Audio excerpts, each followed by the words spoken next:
Bienvenidos a otro episodio más de Rollos de Rollos de escalera. Escalera, donde cada viernes Gerardo Escalera o Joana Escalera les platicaremos alguna historia o acontecimiento que les dará información para echar rollo en sus reuniones del fin de semana. Así que Comenzamos. comenzamos.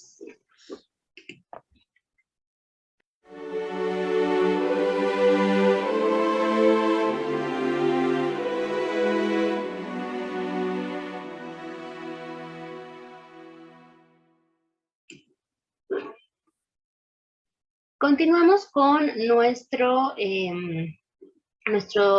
temporada de Grandes Conquistadores. Y realmente ha sido muy interesante conocer a todos los conquistadores que hemos visto y este es el último de los conquistadores en este mes de grandes conquistadores. Y repetí mucho conquistadores. Pero es que son muchos y son nada más los que mencionamos son algunos de ellos.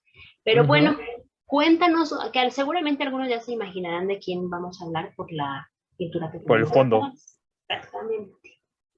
lleno Así de que caballitos.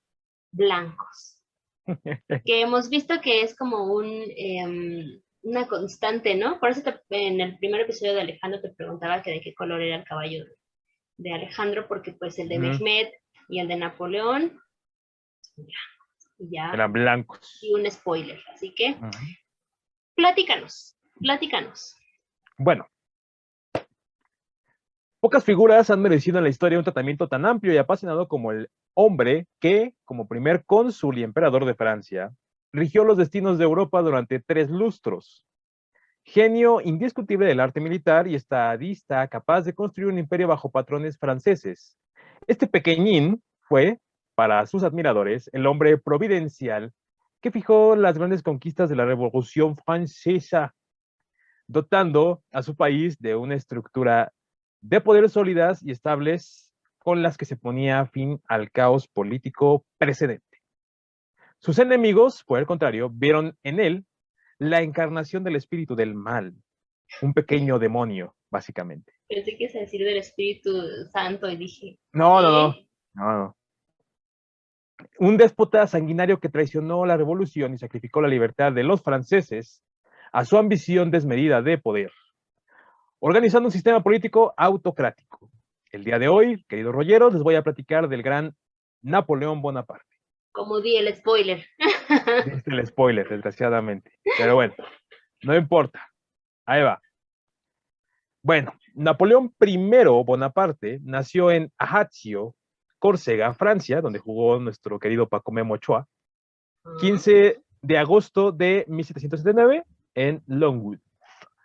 Isla de Santa Elena fue donde falleció el 5 de mayo de 1821. La isla de Santa Elena fue su último destino de este gran conquistador, donde prácticamente pues quedó en el olvido para algunas personas. Pero vamos a ver qué pasó. Nacido con el nombre de Napoleone di Bonaparte, o Napoleone, o Nabulione en corso, porque para que vean, me metí a ver realmente el nombre. Pero ¿Qué está como pasó? muy italiano, ¿no? Lo hablaste como muy italiano. Ah, pues ahí voy, espérame. Todavía no me permites terminar de explicarte cómo está este show. Bueno, solo un año después de que Francia comprara la isla de Córcega a la República de Génova. Recordemos que Génova era italiano, ¿no? O parte italiana. Entonces, obviamente el nombre por eso es que suena como italiano, porque Francia compró esta isla. Por eso, espero haber resuelto tu duda. Sí, gracias. Napoleone, años después, cambió su nombre por el afrancesado Napoleón Bonaparte, ¿no?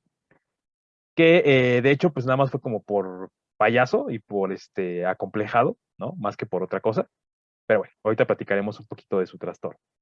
En fin, el registro más antiguo de este nombre aparece en un informe oficial fechado del 28 de marzo de 1796, donde ya tenía el nombre Napoleón Bonaparte, ¿no? Su familia formaba parte de la nobleza local, en lo que era Córcega. Su padre, Carlo Bonaparte, abogado, fue nombrado en 1778 representante de Córcega en la corte de Luis XVI, el Luis XVI, lugar donde permaneció durante años, por lo que fue su madre, María Letizia Ramonillo, la figura fundamental de su niñez. Digamos que creció con un complejo edípico bastante marcado. Adelantada a su época, exigía que sus 8 hijos se bañaran a diario, cuando lo común en la época de Napoleón era que se bañaran una vez al mes. Napoleón era un tipo huraño y retraído. Se mantuvo apartado de sus compañeros y amigos en Córcega. Le gustaba estar solo para meditar y sentía profunda aversión hacia los franceses. ¿Quién lo diría? A quienes acusaba de ser opresores de los corsos. No era buen estudiante y solo le preocupaban las matemáticas, en las que realmente progresaba muy bien. Sentía gran admiración por Aníbal Barca, Julio César y Alejandro Magno, como ya lo hemos estado también platicando, ¿no? Bueno, su Es como padre, un ejemplo a seguir, ¿no, Alejandro Magno? para Ya, muchos, ajá, ya lo vimos con Mehmed, ya lo vimos ahora, lo estamos viendo ahora con Napoleón. es extraño, ¿no? Pues yo creo que es como la figura, es como, no sé, como un personaje actual en el que tú lo tomes como un ejemplo a seguir, ¿no? A Es lo como mejor el un wannabe. futbolista o, ajá, es muy bueno. Es un wannabe de ellos, ¿no? Pero bueno, su padre consiguió que Napoleón y su hermano José se trasladaran a Francia continental, o sea, la Francia real, ¿no? Para estudiar en la escuela militar francesa de Brienne-le-Château, a la edad de 10 años. O sea, bastante chavitos, la verdad. Antes de entrar, deben aprender francés, idioma que habló con un marcado acento italiano, y de hecho hacía su manita así, por el resto de su vida, ¿no?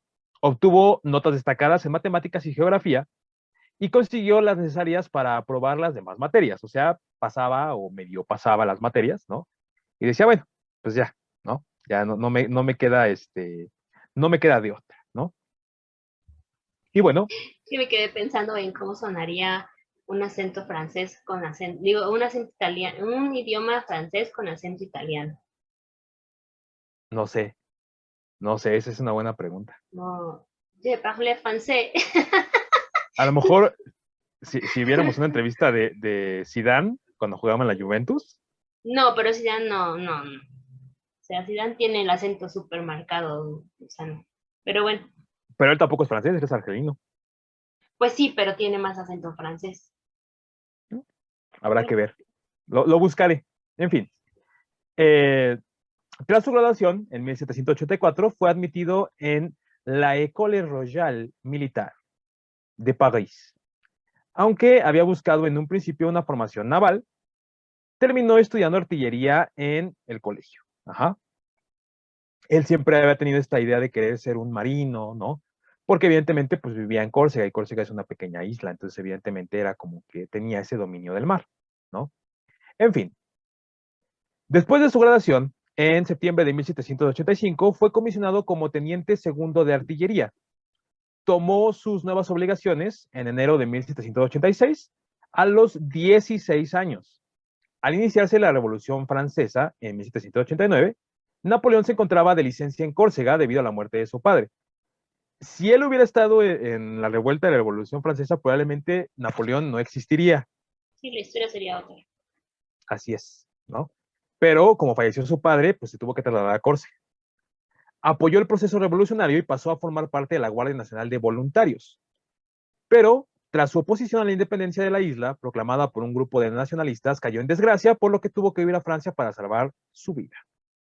Digamos que Napoleón ya buscaba el hueso, ya iba tras el hueso político en Córcega. En parte regresó por el papá, pero realmente todo disfrazado en quiero ser lo que mi papá era, ¿no? Quiero tomar este puesto y no perder mi puesto familiar, ¿no? Pero evidentemente como el papá estaba puesto o impuesto por Luis XVI, cuando hay la Revolución Francesa, pues todo esto se va al carajo y él no lo sabía hasta que llega a Córcega las noticias, ¿no? Pero bueno, eso fue lo que pasó al inicio con el señor Napoleón. Luego, una vez que llegó a Francia, instalado con su madre y sus hermanos en Marsella, mal vivió entre grandes penurias económicas que en algunos momentos rozaron el filo de la miseria. El horizonte de las disponibilidades familiares solo terminan en casas de empeños. Prácticamente todo lo que ellos tenían lo empeñaban para poder subsistir o medio vivir en aquella Francia, post-revolución francesa, ¿no? Pero los Bonaparte no carecían de coraje ni de recursos, siempre veían la manera de salir adelante. María Leticia Ramolino, la madre, se convirtió en amante de un comerciante acomodado, François Clary. Y bueno, el hermano mayor, José Bonaparte, que después se convertiría en Pepe, y después le ponen otro apodo, que ya platicaré de él, se casó con una hija del mercader, que ahora era su padre, ¿no? Marie-Julie Clary, y el noviazgo de Napoleón con otra de sus hijas, Desiree Claire. No prosperó. Prácticamente Napoleón dijo, esto no es lo mío, o sea, está bien que queramos tener dinero, pero esto no va conmigo, ¿no? Y pues dijo, ahí la ven, ¿no? Y bueno, gracias a la recomendación de un amigo de Robespierre, el Robespierre, fue nombrado comandante de las fuerzas que sitiaban la fortaleza realista de Tolón. La estrategia que planificó Napoleón le permitió recuperar la ciudad y además ganar el grado de general de brigada. Digamos que él recibió la recomendación, le dijeron, oye, yo sé que tú necesitas trabajo, que estás prácticamente en la joda y que conoces el tema. Lo promueven, lo llevan a este lugar en Tolón, gana, y aparte de ganar con la estrategia que ganó, se gana la posibilidad de poder ascender a esta parte de ser un general de brigada, ¿no? Y bueno, Napoleón definió y ejecutó una estrategia basada en el emplazamiento de baterías de artillería que crearan una superioridad total de fuego previa a los asaltos a los diferentes fuertes que protegían Tolón, que fue evocada por la Armada Anglo-Española. ¿A qué se refiere esto de las baterías artilleras? Es algo que ocupó durante casi todas las batallas que ganó. El tipo ponía a todas sus baterías artillería, en este caso sus cañones, ¿no?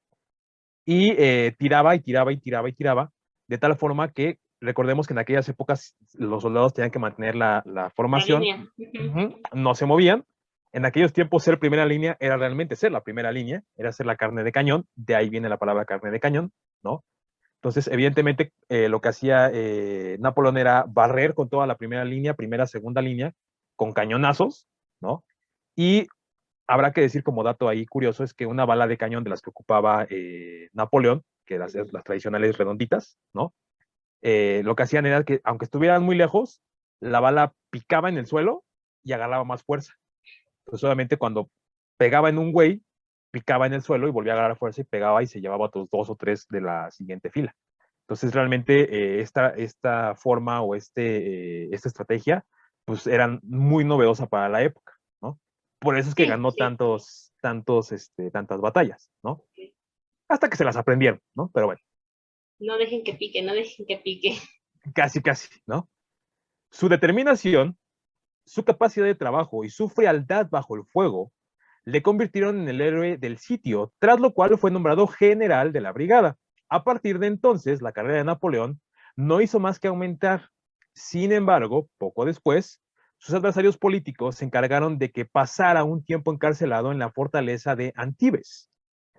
¿Por qué? Se preguntarán. Bueno, al ser amigo de Robespierre, cayó Maximilien Robespierre y Napoleón se convirtió en blanco, obviamente, de sospechas de que pudiera ser una persona que conspiraba igual que Robespierre por simplemente ser amigo de su hermano, Agustín Robespierre, ¿no? Que, pues bueno, nada que ver, ¿no? 2 semanas después de esa investigación y de que estuvo en la cárcel y todo, quedó en libertad y regresó a París, donde pasó una temporada sin servicio. Obviamente en lo que investigaban y en lo que checaban que realmente él no se hubiera metido en broncas, etcétera. Pero bueno, en 1795 estalló contra los monárquicos imponiéndose sobre ellos en las calles parisinas. Muchos pensaron que esta victoria salvó la revolución. Recordemos que hubo un momento en que fue la revolución, pusieron un nuevo gobierno y después volvieron a instalar la monarquía, ¿no? Cuando vuelve a estallar esta revolución en contra de la revolución francesa, valga la redundancia, ¿no? La revolución de la revolución, ¿no? Fue donde pensaron todo el mundo que habría un cambio, otra vez regresando a la monarquía. Bueno, a partir de entonces, Napoleón fue nombrado comandante del ejército francés en Italia. ya que se dieron cuenta que pues necesitaban un general con experiencia y con estrategia y el talante que tenía Bonaparte. Y bueno, durante esta época encontró Napoleón a una refinada viuda inteligente y ambiciosa, su amada Josefina de Bourneis. Bueno, un romance bastante tormentoso y ahorita voy a explicar por qué. Quien, aparte de enamorarlo, también le llenó su vacío sentimental, ya que recordemos que tenía un cierto trastorno de Edipo, ¿no? Pero bueno, Josefina, mejor conocida en el bajo mundo por su nombre de soltera como Josefina Tacher de la Perrier, era una dama criolla oriunda de la Martinica que tenía dos hijos, Hortensia y Eugenio, y cuyo primer marido, el vizconde y general de Bournes, había sido guillotinado, que aquella época era la palabra adecuada, ¿no? Perdió la cabeza, digámoslo así. Mucho más tarde, Napoleón, que declaraba no haber sentido un afecto profundo por nada ni por nadie en su vida, confesaría haber amado apasionadamente en su juventud a Josefina, 5 años mayor que él. Aclaro esto y lo puse porque al inicio dije que tenía un complejo de Edipo. Bueno, ahí está. Josefina contrajo matrimonio con Bonaparte en 1796 y muchos consideran que la francesa vio el matrimonio en el corso como un negocio, porque evidentemente era un militar en ascenso, ¿no? Por Aparte supuesto. de que era criolla, ¿no? Y pues necesitaba el apoyo de alguien íntegro, ¿no? Pero bueno, aparte habrá que decir que Bonaparte era en esa época era una persona que estaba dedicada en cuerpo y alma a la milicia. Entonces, evidentemente era inexperto en el amor, no tenía expertise sexual ni nada, y esta mujer pues era colmilluda, ¿no? Y viuda, perdón, no divorciada, viuda, ¿Mm? y además pues dio la ventaja de tener un ascenso, darle una mejor vida a sus hijos, darse una mejor vida a ella. Exactamente. Pero bueno, todavía no llego a la parte escabrosa. En fin, desde marzo de 1796 hasta abril de 1797, el genio militar del joven Bonaparte se puso de manifiesto en la península italiana, causando el terror de toda Italia. Napoleón fue a Italia a dirigir al ejército francés. Sus soldados no estaban en condiciones de afrontar las batallas que ahí se libraban, ya que estaban mal vestidos y mal alimentados. ¿Cuándo no con Francia? En fin, no obstante, a él no se le pasó por la cabeza que podían llegar a ser vencidos. Tal era la confianza que tenía en sí mismo que efectivamente condujo a los franceses a la victoria. ¿Qué victorias? Bueno, la victoria de la batalla de Lodi en el mayo del 1796, la batalla de Arcolé, noviembre de 1796, y la batalla del Rivoli en enero de 1797, perdón. Y pasaron a la historia como los escenarios de las principales batallas en las que derrotó a los austriacos. Bueno, Vaulieu, Bourgmer y Alvinzi fueron los más destacados mariscales cuyas tropas fueron barridas por Napoleón. Y cuando digo barridas, literalmente fueron barridas. Apodado por sus soldados como Le Petit Caporal, o lo que es lo mismo, el pequeño cabo. ¿El Al pequeño buen qué? Napoleón. Cabo. Ah, entendí capo y dije, No, ¿qué? no, no, no, pues el capo de Capañeri era acá, ¿no? En Italia. A corear su nombre, le empezaban a gritar Le Petit Caporal, Le Petit Caporal, ¿no? Y a gritar Napoleón, Napoleón, ¿no? Cada vez que pasaba, antes de iniciar la lucha, porque era como una forma de sacar esa energía que necesitaban de motivación, ¿no? Como Porque esos había, gritos que hacen en el rugby, ¿no? Así. más o menos, ¿no? Más o menos, pero bueno, todo esto gracias a su buena relación con ellos. Habrá que decir que Napoleón sí se bajaba al nivel de sus soldados, o sea, él decía, yo soy esto, pero yo vengo de allá. Entonces, él era mucho de platicar con sus soldados, conocía el nombre y el apellido de cada uno de ellos, reconocía a cada uno de ellos por, obviamente, tanto grado militar como por nombre y apellido, ¿no? Y casi siempre lo que hacía cuando iba al campo de batalla era saludar personalmente a cada uno de ellos, si no fuera de mano, mediante su nombre, ¿no? Y era un tipo que la verdad estaba muy comprometido con su ejército, y por eso es que decía, si yo confío en mí, ellos van a confiar en mí, entonces vamos a ganar, ¿no? Es un poco como lo que platicamos con Genghis Khan, ¿no? O sea, que Ujú. hacía el estar con el ejército, precisamente era el ejemplo. Si tú te subes o tú te sientes más, el ejército no te va a respetar. Entonces, si tú eres el ejemplo, si comes con ellos, si los saludas, pues ellos no van a decirte que no. Y de hecho, Napoleón sí marchaba con su ejército, lo cual también es algo que distinguía para la época, ¿no? Ya que muchos eran de, ay, mándalos, ¿no? Y yo llego después, ¿no? O No, sea, yo llego en mi caballo. No, él marchaba con su ejército. Ok, no marchaba literal, pero pues iba en su carruaje con ellos, ¿no? claro. En fin. Eso es creo que algo que de lo que tienen en común eh, Genghis Khan, Napoleón, Alejandro Magno, no me acuerdo, no recuerdo. Sí, un poquito, un poquito. O sea, era humano, por lo menos, Ujú, con sus generales lo era, por lo menos, ujú. ¿no? Pero Bueno, bueno, Mehmet no estuvo con ellos literal en el campo de batalla peleando, luchando, pero estuvo ahí en los campamentos, entonces también tiene un poco, ¿no? Son un poco parecidos es en una ese inspiración aspecto. al final del día, ¿no? Sí, sí, porque finalmente dices, aquí está, me está observando, está con nosotros, participa, ¿no? Sí, anda en el talón conmigo, por lo menos, Ujú. ¿no? Pero bueno, aquel general de 27 años se transformó, que transformó, perdón, unos cuerpos de hombres desarrapados, hambrientos y desmoralizados en una formidable máquina bélica que tituló el Piamonte, que de hecho es un lugar que quiero conocer, en menos de y de victoria en victoria repelió a los austriacos más allá de los Alpes. Pero bueno, sus campañas de Italia pasaron a ser materia obligada del estudio en las academias militares. ¿Qué les enseñaban? Pues las técnicas, cómo marchaba, en cuánto tiempo marchaba, la motivación que les daba a su ejército, ¿no? Etcétera. Como planificador en el campo de batalla, fue bien conocido por su creatividad en las tácticas de movilización de la artillería. Sin embargo, su éxito no se debía solo a su carácter innovador, sino a un profundo conocimiento e inteligente aplicación de las tácticas militares convencionales. Como él decía, he peleado en 70 batallas y no he aprendido nada que no supiera anteriormente. ¿Qué quiere decir esto? Que el güey no improvisaba sobre la marcha. El güey ya tenía un plan. Cada vez que iba a las Ujú. batallas ya tenía un plan. Y veía el terreno, veía cómo iba a funcionar, el clima, todo. Excepto en una batalla, que ya más adelante platicaremos, ¿no? Es una estrategia igual que Genghis Khan. Ujú. Pero bueno, el pequeño cabo se revelaba así simultáneamente como el genio de la paz. Lo más inquietante era el carácter autónomo de su gestión. Hacía y deshacía conforme a sus propios criterios y no según los orientados en París.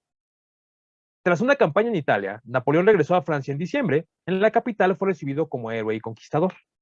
Digamos que él se pasaba las órdenes de los superiores por sus Por donde cañones, quisiera. ¿no? Básicamente a él no le importaba, si él le decían por la derecha, atacaba a la izquierda, ¿no? Y decía a la izquierda por esto, esto, esto y esto. Si le decían hay que planear la retirada, él decía, ¿por qué? Estamos ganando, ¿no? De hecho, una batalla en la que el güey ya había perdido la mitad de su ejército, se replegó unos metros, dejó que le cayera todo el contrario, y con los cañones retomó la batalla, le dio la vuelta y terminó ganando. Entonces, el güey decía, lo que yo digo es ley porque funciona, y si esto funciona, pues tenemos que hacerlo, ¿no? Tenía la experiencia. Así es. Y bueno, en marzo de 798, Bonaparte propuso llevar a cabo una expedición para colonizar Egipto. En aquel entonces era una provincia otomana y con el objetivo de proteger los intereses comerciales de Francia y cortarle la ruta a Gran Bretaña, que en aquellos tiempos había una guerra absurda y monárquica, ¿no? Le querían cortar la ruta a Gran Bretaña hacia la India, que en aquellos tiempos la India era como una nueva tierra, ¿no?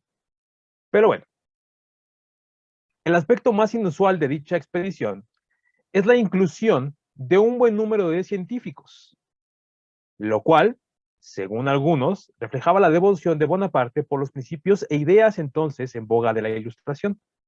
Él dijo, no todo es matar, vamos también a investigar, ¿no? ¿Qué hay allá? ¿Qué podemos sacar de provecho allá? En todos los ámbitos, místicos, mágicos, musicales, ¿ok? Y recuerden eso, ¿ok? Otros, sin embargo, lo vieron como una maniobra, perdón, propagandística que solo buscaba ocultar las intenciones imperialistas de Napoleón, según a quien le Eso es, preguntes. gana ya, finalmente para ganar territorio, para ganar personas, para ganar apoyo, pues te vales de todo, ¿no? En la guerra, todo se Y en el vale. amor, todo se vale. Ah, bueno, no, en Así el es. amor. No. Ajá. Bonaparte también emitió proclamas en las cuales se presentaba como liberador del pueblo egipcio. Ahí fue donde ya empezó a debrayar un poquito, pero ahorita vemos por qué. Que estaba siendo oprimido por el yugo otomano y alabado por los preceptos del Islam. Esta maniobra no fue exitosa, dado que el pueblo egipcio siempre vio a los franceses como una fuerza de ocupación. O sea, Sí, sí, gracias, pero pero no, no, no. estamos muy bien, gracias. Estamos cool, no vengas a molestar, ¿no? 2 meses después que el pueblo egipcio eh, sufría la invasión francesa, ¿no? Eh, Francia, en este caso Napoleón, ganó la batalla de las pirámides. Sí, en las pirámides, tal cual. Con 25,000 hombres enfrentados a 100,000 del enemigo. 25 franceses contra 100,000. Ahí lo dejo. Algo tenía este chavo, ¿no? Dispersaba a la casta de guerreros mercenarios que explotaban el país en nombre de Turquía, los mamelucos, para internarse luego en el desierto sirio. Pero todas sus posibilidades de éxito se vieron colapsadas cuando su flota fue destruida, a excepción de 2 barcos, por el almirante británico Horatio Nelson, y quedó aislado en el norte de África tras ser derrotado en la batalla del Nigro. Bueno, habrá que decir que esto es un dato, sí está Curioso. confirmado, no, sí Ah, está ok. confirmado. Ah, Lo que no está confirmado es lo que se dice que pasó Napoleón en Egipto. Bueno, se dicen que hubo un Napoleón que llegó a Egipto y un Napoleón que salió de Egipto, otro totalmente distinto. Napoleón lo que hizo fue pedir que le permitieran dormir en la Gran Pirámide, en ujú. la Cámara del Caos, que le permitieran dormir una noche completa, que no lo molestaran, que no le hicieran nada. El tipo pasó una noche, se durmió en un sarcófago y dicen que lo que vio fue totalmente extraterrestre y que le hizo cambiar totalmente su visión y por eso buscó ser el emperador de Francia. Ahí lo Yo dejo. sí sabía que había dormido en la pirámide, pero no sabía toda esta historia. Ajá. Y de hecho dicen que cuando salió, dijo, caballeros, no me van a creer lo que vi y lo que viví. Por eso no se los voy a contar. Ah, No, que no, que salió pálido, que salió fuera de sí, ¿no? Y que ahí empezó este cambio en Napoleón a ser el gran Napoleón que ahora se conoce. ¿Qué habrá visto? ¿Quién sabe? En fin, ahí lo dejo. A comienzos del 799, condujo al ejército francés sobre la provincia otomana de Siria y derrotó a las fuerzas superiores despachadas por la Sublime Puerta en diferentes batallas. Pero su ejército sucumbió ante las plagas, lo mismo que le pasó a Alejandro Magno, ¿no? En especial, una muy famosa, la peste bubónica. Y la carencia de suministros, que no tenían obviamente porque ya era muy lejano el camino de suministros, algo que Alejandro Magno sí pensó, ¿no? Que ya lo vimos. En fin, desgraciadamente Napoleón dejó un contingente de 13,000 soldados para apoderarse de las ciudades costeras de Jaffa, el Harish, Asa y Haifa. El asalto de Jaffa fue brutal. Aunque los franceses se apoderaron de la ciudad tras unas pocas horas de combate, los soldados de la República asesinaron a bayonetazos a 2,000 turcos de la guarnición que trataban de rendirse. Se ensañaron durante 3 días con la población civil, robaron y mataron a hombres, mujeres y niños. La matanza culminó cuando Bonaparte ordenó la ejecución de 3.000 prisioneros turcos. Con su ejército debilitado e incapaz de tomar más fortalezas o ciudades, además de recibir noticias de que Austria, Gran Bretaña y Rusia se unieron contra Francia, Bonaparte se vio obligado a volver a Egipto en mayo de 799 y obviamente al regresar, además de encontrarse con una enorme inestabilidad política, también conoció las infidelidades de Josefina. Habrá que decir que Josefina, durante todo este tiempo, Napoleón le escribía cartas de amor y le escribía que le extrañaba. ¿Y por qué? Pues porque estaba enamorado. Y Josefina le decía, sí, sí, niño, sí, tú sigue ahí matando turcos, sigue haciendo lo que tú quieras, que acá yo me estoy puliendo unos rifles que no sabes, ¿no? Y pues acostó con muchos de los generales de Napoleón y muchos políticos. Así que, cuando regresó Napoleón, ya enojado porque le llegaban los rumores, resentido, decidió perdonar y continuar con su matrimonio, porque la amaba. A su regreso a Francia, nadie se atrevió a juzgarle por deserción, por haber dejado al ejército y haber regresado a Francia, y por haber abandonado a sus tropas. Recaló de paso en su isla natal, o sea, en Córcega, y repitió una vez más el trayecto de Córcega a París, pero ahora como un héroe indiscutido. ¿Por qué regresó a Córcega? Muchos se preguntarán. Bueno, porque cuando la primera vez que fue, no llegó como un héroe a Córcega, llegó como un traidor. Entonces, quiso demostrarle a Córcega de lo que se habían perdido. Entonces dijo, Miren cómo no soy traidor. este soy yo, ¿no? Y de esto se perdieron, ¿no? Y además, para levantar el nombre de la familia. En fin, el 9 de noviembre de 1799, Napoleón Bonaparte fue nombrado primer cónsul de Francia, tras un golpe de Estado. Con este cargo, el Corso tuvo poderes casi dictatoriales, los cuales le ayudaron a disolver la Asamblea Legislativa del Consejo de los 500, que eran como que los que tomaban las decisiones, como una especie como de senado, y barrió al directorio. El directorio eran todos los jefes de la Marina, de la Naval, de la Policía, etcétera. Y al Consejo de los Ancianos, a los últimos clubes revolucionarios y a todos los poderes existentes. E instauró el consulado, que sería un gobierno provisional compartido en teoría por 3 titulares, y digo en teoría porque la realidad es que él era el que tomaba las decisiones, ¿no? Pero en realidad, toda la cobertura de su régimen era autocrático, sancionando por la nueva constitución napoleónica del año de 1800. Lo que él hizo fue obtener el poder. Una vez que obtuvo el poder, dijo, bueno, ya llegué aquí, chavos, todos a volar. Esto es mío, ¿no? Y bueno, Napoleón demostró que no era solamente un general audaz, preocupado por manipular mediante la diplomacia o la guerra los complejos resortes de la política internacional, sino que también estaba interesado en procurar el bienestar a sus súbditos y podía actuar como un brillante legislador y administrador. En los años inmediatamente posteriores a su proclamación como cónsul, la obra de la reforma, la recuperación y reparación que realizó fue espectacular y admirable. Y durante esos años promovió un nuevo código civil y la tolerancia religiosa. Además, puso la educación como prioridad. Pronto consiguió el cariño de todo el pueblo francés. ¿Por qué hizo esto?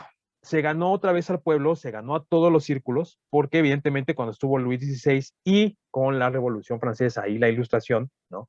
Se rompieron muchos círculos, ¿no? Que de alguna otra manera eran parte del gobierno y eran parte de la sociedad, ¿no? Tanto los cultos religiosos como la parte científica, como la parte del pueblo, ¿no? Entonces lo que hizo fue decir, no los voy a separar más, al contrario, voy a respetar que cada quien tenga sus ideales, que cada quien, si la ciencia quiere pensar en la ciencia, que piense en la ciencia, si la religión quiere pensar en la religión, que piense en la religión, pero que la gente piense en mí, ¿no? Bueno, entonces Napoleón fue bastante inteligente. Pero bueno, La ambición de Napoleón Bonaparte no se frenó, y el 2 de diciembre de 1804, en la Catedral de Notre Dame, fue nombrado emperador. La ceremonia de coronación se llevó con la asistencia del Papa Pío VII, aunque Napoleón se ciñó la corona a sí mismo, o sea, le dijo, yo me la pongo. yo me Gracias, la pero yo me la pongo. no la toque porque usted se roba muchas cosas de oro. Oh, en fin, a lo cual dio origen a la creencia popular de que este acto fue una demostración de negación a la autoridad pontificia, lo cual no es cierto. Simple y sencillamente Napoleón dijo, por mis huevos, bueno, por mi huevo, porque nada más tenía uno, yo me pongo la corona, ¿no? ¿Qué? No, nada. Y después la impuso a Josefina. El pontífice se limitó a pedir que celebrasen un matrimonio religioso para pues, cerrar el evento, y en un sencillo acto Y que sí se podía ocultó hacerlo porque celosamente ella al era público. viuda. Exactamente, ¿no? Ante los ojos de Dios, sí lo podía hacer. Bueno, una lana, aparte, pues, dijo el Papa, ¿no? En fin. Sí, En un sencillo... sí permitían que se casaran entre primos con una, ¿cómo se llama? Una bula papal, no, con una, ¿Bula? no, ¿cómo se llama? Con una, ay, se me fue la ¿Excusa? palabra. No, bueno, ahorita me acuerdo. Pues que no permitieran que, ¿no? Así es. Pero bueno, este evento fue celosamente cuidado para que el público no viera nada, ¿no? Solamente estuvieron el círculo interno. Y para muchos supuso una enorme decepción, pero sus admiradores consideraron que nunca antes Francia había alcanzado una mayor grandeza más que con Napoleón. Como dato curioso, el famoso y temperamental compositor alemán Beethoven estaba entre las personalidades de aquel tiempo que admiraban nada más y nada menos que a Napoleón, por lo que simbolizaba políticamente los ideales democráticos y republicanos de la Revolución Francesa. Así que comenzó a componer su tercera sinfonía, que titularía Heroica. Sin Napoleón. embargo, Heroica, Napoleón, ¿no? Y el güey parado así. Bueno, en fin. Sin embargo, con la autocoronación de Napoleón, Beethoven se decepcionó y le retiró la dedicatoria colocando como subtítulo Sinfonía Heroica, composta per festeggiare il souvenir de un gran uomo, o lo que es lo mismo, Sinfonía Heroica compuesta para festejar el recuerdo de un gran hombre. ¿Ok? Bueno.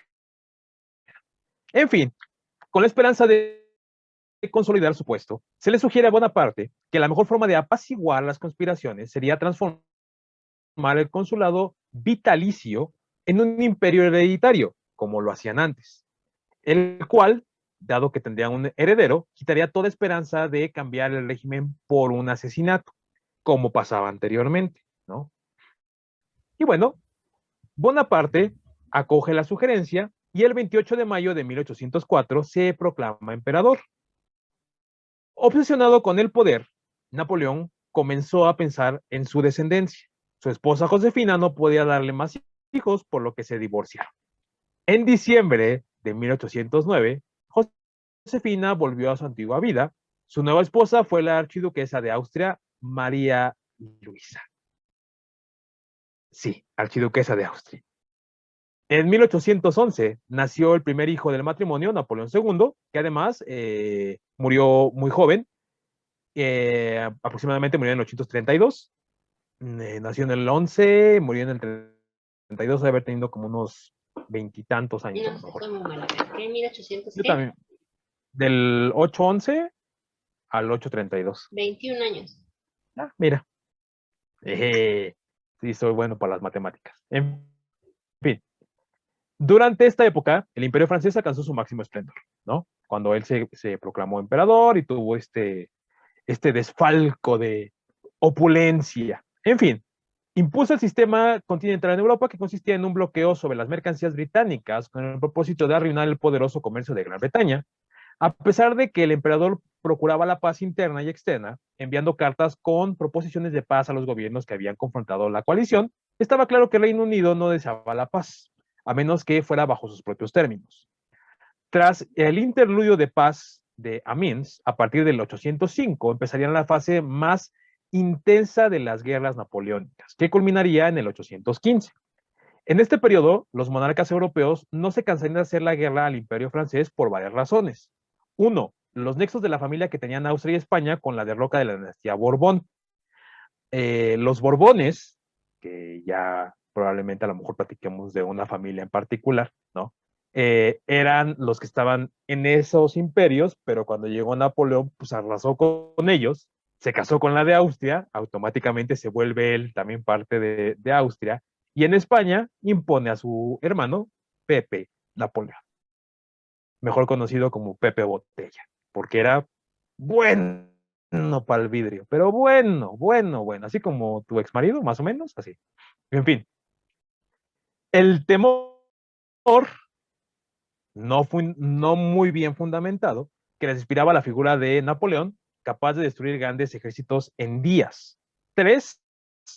Los generosos sobornos económicos que ofrecía Gran Bretaña a Europa a cambio de que aportaran soldados para la cruza antinapoleónica. Lo que hacía antes el Imperio Romano: ríndeme tributo, tú me pagas con soldados, yo te protejo, ¿no? Y por último, la rivalidad comercial militar entre los británicos y los franceses, que ya tenía toda la historia, ¿no? En fin, contra la voluntad de todo el continente, la Gran Bretaña reanudó la guerra naval en Francia en abril del 803. Hasta el 805, Napoleón solo tuvo que batallar contra los británicos. Poca cosa. En este año, Rusia, Suecia, Austria y Nápoles se unieron a Gran Bretaña en la guerra antifrancesa, tercera colisión, como se le llama. Muy inferior a la marina británica, la flota francesa necesitaba la ayuda de los españoles, e incluso las dos flotas, tanto la francesa como la española, unidas, no podían ni siquiera con la de Inglaterra, que era uno de los escuadrones más importantes de aquella época, ¿no? En fin, en 1796, Napoleón restauró nuevamente la esclavitud de las colonias francesas, que ya platicamos de eso en un rollo, el de la esclavitud. Regrésense para que vean por qué digo esto. Ya nada más hago ahorita una mención. Que había sido abolida en 1794 en el resto del continente americano, las negociaciones de Luisiana, que Napoleón decide poner a la venta. Sí, Luisiana era francesa, que era aproximadamente un territorio de 2 millones de kilómetros cuadrados, habiendo pertenecido por cesión de Francia a la España borbónica en 1765, y que vendió en un precio establecido de $7,40 por cada kilómetro cuadrado. Y el manejo que dio Francia al proceso de independencia de Haití tuvieron una enorme influencia en el desarrollo del continente. Obviamente, cuando ellos venden este territorio, todo ese dinero se va exclusivamente a las arcas militares. Bueno, sin embargo, poco después el imperio napoleónico comenzó a tambalearse. El sistema continental que impedía cualquier tipo de comercio con Gran Bretaña le pasó factura. Con esto paralizó la economía de los británicos, pero también la de sus aliados, porque le decían, güey, oye, es que me estás tapando toda la entrada que yo tenía antes de dinero, no puedo comercializar contigo porque tú no me compras lo mismo que me compran ellos, ¿no?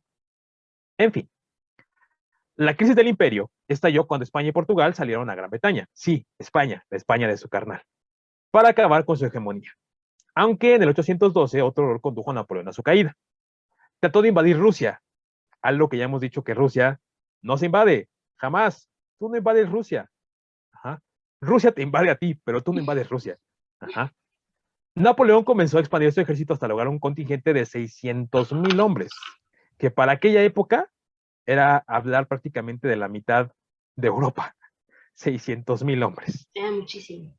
Eran un chingo, no nada más muchos. De los cuales tan solo 18,000 regresarían vivos de Rusia. De 600,000 regresaron 18,000. Ahí les encargo. Ignorando el consejo más ignorado y letal de la historia, después del de siempre tener el high ground, que eso nos lo enseñó Anakin, ¿no? No invadir suelo ruso. Jamás. No debes invadir Rusia, y menos en invierno. Y el 23 de junio de 1812, Napoleón procedió a invadirla.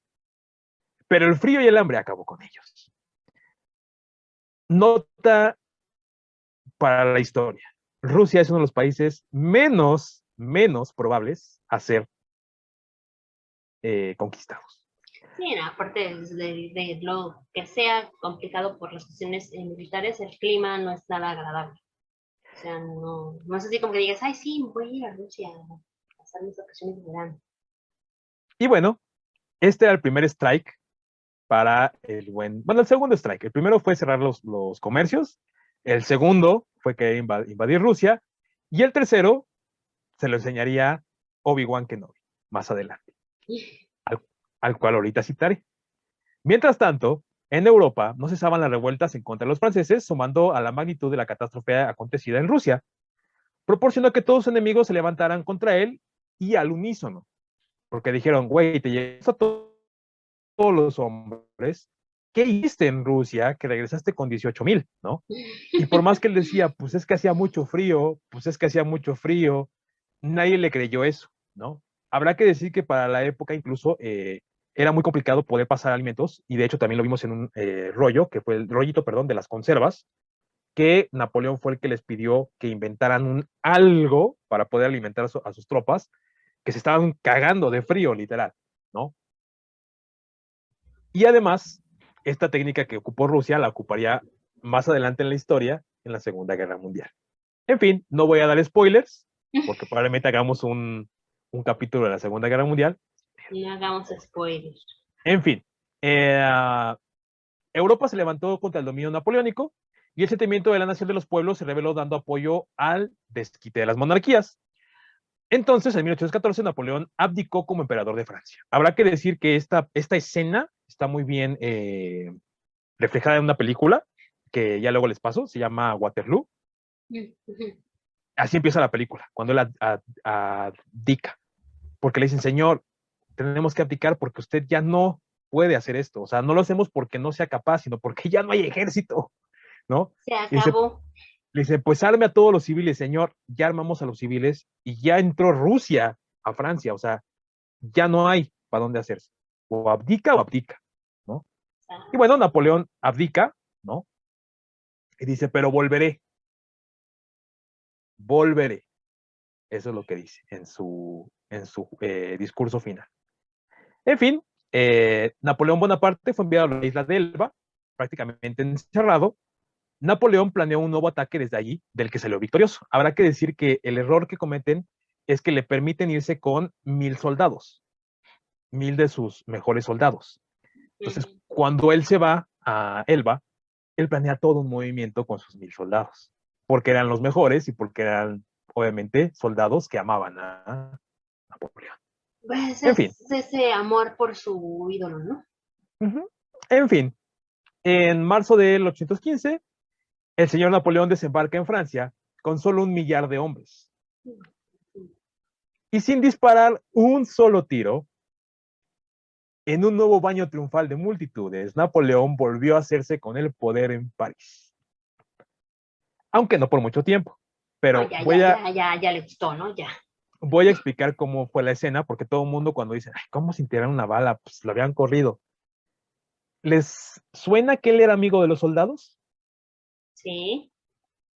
Él llegó marchando con las manos atrás y dijo, señores, jálenle, maten a su general. Después de 2 segundos de estar en silencio, el público tiró las armas, aplaudió y dijeron, Napoleón, Napoleón, Napoleón. Y se unieron a Napoleón, básicamente. Eso fue lo que hizo Napoleón. Con ese par de huevos, perdón, con un par de huevos, ¿no? Un huevo. Par no. No, un huevo, nada más. Sí. Con un juego, nada más. No, ni un juego, pobre cabrón, en fin. Así fue como llegó a París otra vez.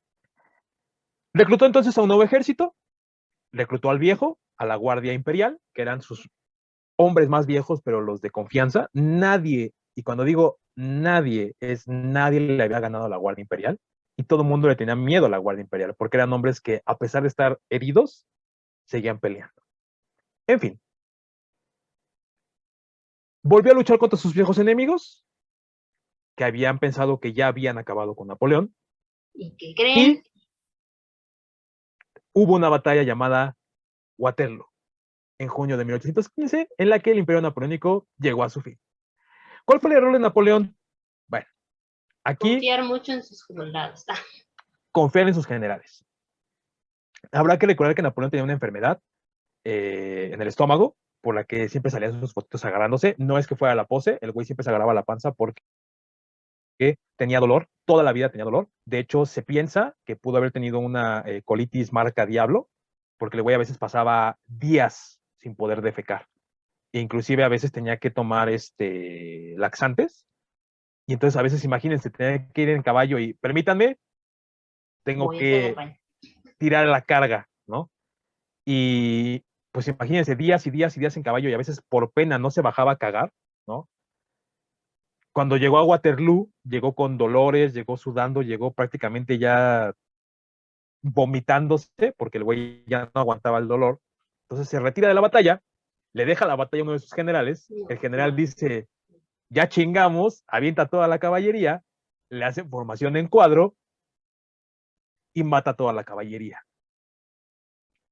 Acto seguido, Napoleón aprendió lo que dice Obi-Wan. Tengo el high ground, o sea, el lado más alto. Cuando tú peleas con alguien que tiene el lado más alto, tú te desgastas, no el enemigo.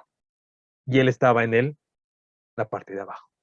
Aparte que un día, en la noche anterior, llovió como su puta madre y estaba todo enlodado y arriba no. Entonces, para mover sus cañones le costó mucho trabajo y nunca pudieron llegar a ningún acuerdo. Es por eso que perdió Waterloo. En fin, después de estas clases de militares de historia, continúo. Napoleón fue encarcelado y desterrado por los británicos a la isla de Santa Elena, ahora un poco más lejos, ¿no? En el Atlántico, el 15 de julio de 1815. Ya no lo enviaron con soldados, le dijeron, señor, ya vimos qué es lo que es usted capaz de hacer, se va solo. Y ahí, con un pequeño grupo de seguidores, dictó sus memorias y criticó a sus aprensores. Enfermo del estómago, aquejado de una continua pesadez y un dolor en el costado derecho, los médicos creían que era una afección hepática, lo cual no. También pudo Pero haber sido una, ¿cómo se llama? Hernia o algo de la vesícula, ¿no? Puede ser. puede ser, pero la gente de los médicos, ahorita digo ya el diagnóstico. Pero se sospechó que estaba atacado por la misma dolencia de su padre, un ciro en el píloro o un cáncer de estómago, que pudiera ser más eso lo que tenía. Pero no se lo dijo a nadie hasta que estuvo seguro. Habrá que decir que Napoleón, de hecho, estaba panzoncito, ¿no? Era muy atlético, pero tenía una panza prominente. Y de hecho, a veces el tipo ni siquiera comía. Entonces, como que para que tuviera esa panza, pues sí se pensaría que tenía cáncer de estómago. En fin, recientes investigaciones realizadas a muestras de su cabello, que fue cortado después de morir, que habían estado guardadas en alto vacío. No sé cómo lo hicieron, pero estaban guardados en alto vacío. Supongo que de la misma manera como empezaron a hacer las conservas y los enlatados. Revelan que estaban impregnadas con arsénico a tal punto que se necesitaban dosis altamente peligrosas para lograr la cantidad que tenía Napoleón. Wow. Esto sugiere que pudo haber muerto envenenado, lo que también concordaría con sus síntomas, y ya sea de manera intencionada o no. Yo me voy más por la parte del cáncer. La Josefina, ¿cómo pero... se llamaba? Josephine, perdón. A lo mejor fue ella la que lo envenenó. Puede ser. Bonaparte murió el 5 de mayo del 821 a las 17:49. Sus últimas palabras fueron France y amo a Josephine. O sea, Francia, el ejército, amo a Josefina. Ay, qué feo para su esposa. Spoiler alert, su esposa lo dejó cuando lo mandaron a Elba. Se fue con su hijo. Él no pudo volver a ver a su hijo y era lo que más le dolía. De hecho, durante la batalla dicen los soldados de la época que lo veían sentado en un banco y veía la foto de su hijo. Y de hecho le preguntaba a sus generales que si tenían hijos. Y los generales decían que sí. Y él decía, pues yo desearía que mi hijo estuviera aquí conmigo en la batalla para que viera qué es lo que hace su padre. O sea, nunca lo vio, prácticamente. Sí, se la pasó en peleas, en batallas, ¿cómo lo iba a ver? Así es. Ay, pobrecito Napoleón. En fin, según la versión de las memorias de Santa Elena, dicen lo siguiente. te tréame mon Dieu, o sea, prácticamente mi vida, la armada, mi Dios. Pero la idea es que pues todos sabemos que dijo Josefina, no tendríamos que ser nada como para saber, ¿no? Murió a los 51 años, había dispuesto un testamento, el deseo de ser enterrado en las orillas del Sena, pero se le dio sepultura en Santa Elena. En 1840, a las instancias del gobierno de Luis Felipe I, sus restos fueron repatriados. Trasladados en la fragata Bellepool, se depositaron en Les Invalides, que es un lugar hermoso, hermoso, que es donde ¿Ya Napoleón... fuiste? Ya lo vi, me llevó Cristian Martinoli. Básicamente es un museo que antes no era un museo, era una especie como de palacio que Napoleón mandó construir en mármol, el mejor y el más fino mármol, con bañados en oro, esculturas y pinturas. Todo esto lo hizo para su ejército, que había peleado todas las batallas y que habían quedado inválidos, de ahí el nombre, Les Invalides, en el cual ellos tendrían todos los servicios, comida, desayunos, baños, trabajos, etcétera, para demostrarles su amor y su agradecimiento por haber peleado con él todas sus batallas. Posterior a la muerte de Napoleón, se sacó a la chingada a toda la gente, ¿no? Y se quedó como un palacio nada más. Con la llegada de Luis Felipe I, se vuelve a retomar la idea de Les Invalides, pero en este caso para tener los restos de Napoleón, que es un sarcófago enorme, enorme, enorme, enorme de madera. Está hermoso. Enorme para una persona tan chiquita, ¿no? Así es. En fin, la llegada de los restos de Napoleón fue muy esperada en Francia, a pesar de lo que había hecho y todo lo que había pasado, y durante su funeral sonó el Requiem de Mozart, y millones de personas han visitado su tumba hasta la actualidad. Básicamente, esa es la historia de el gran Napoleón Bonaparte. Amado, odiado, querido, temido, pero siempre nacionalista, siempre amando a su patria, siempre amando a sus soldados. Bueno, Y a su patria adoptiva, porque realmente no era de ahí. él era Córcego, ¿no? Ujú. Pero él siempre se sintió francés, por eso se cambió el nombre. Sí, sí, sí, todo. Leí muchas cosas que decían que, bueno, que él era una especie como de... tenía un complejo de inferioridad, no hablo nada más de la estatura, sino de inferioridad por todo lo que había sucedido y vivido, Vivido. Ujú. y que eso fue lo que lo llevó a hacer lo que llegó a hacer, ¿no? Con este complejo él logró llegar a ser el gran Napoleón, el emperador Napoleón, ¿no? Qué cosas. Bueno, buen final, ¿no? Buen episodio para finalizar esto de Grandes Conquistadores, porque sí tuvo bastante, pues, bastantes conquistas, a lo mejor dentro del mismo país o con las colonias del país, pero muy interesante. Les recomiendo que vean la ¿Perdón? película, nada, Se nada, cortó.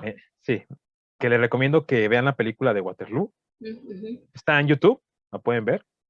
Eh, el discurso que da cuando lo corren al Elba no tiene madre. De hecho, ves a los soldados, a toda la Guardia Imperial llorando, Llorando. y les dice, discúlpenme que no me puedo despedir de cada uno de ustedes de mano y dándoles un abrazo, pero me corren, no me voy.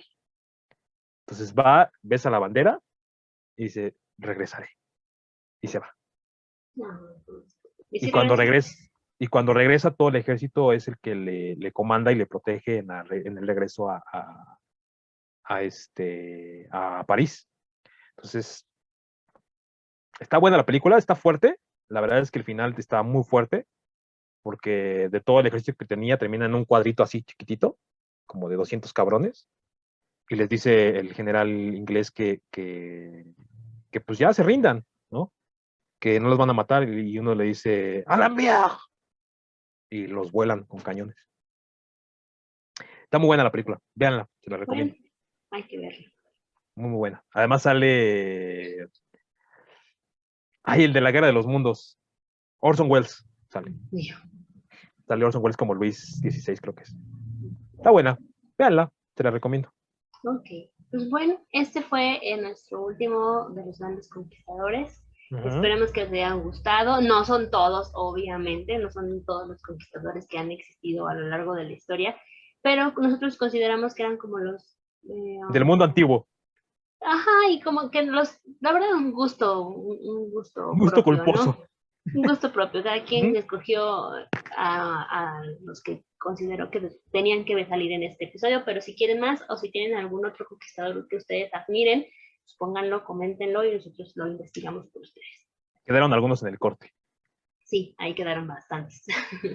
Pero bueno, esto fue todo por esa temporada de Grandes Conquistadores y no se pierdan el siguiente mes los siguientes temas que vienen también muy buenos.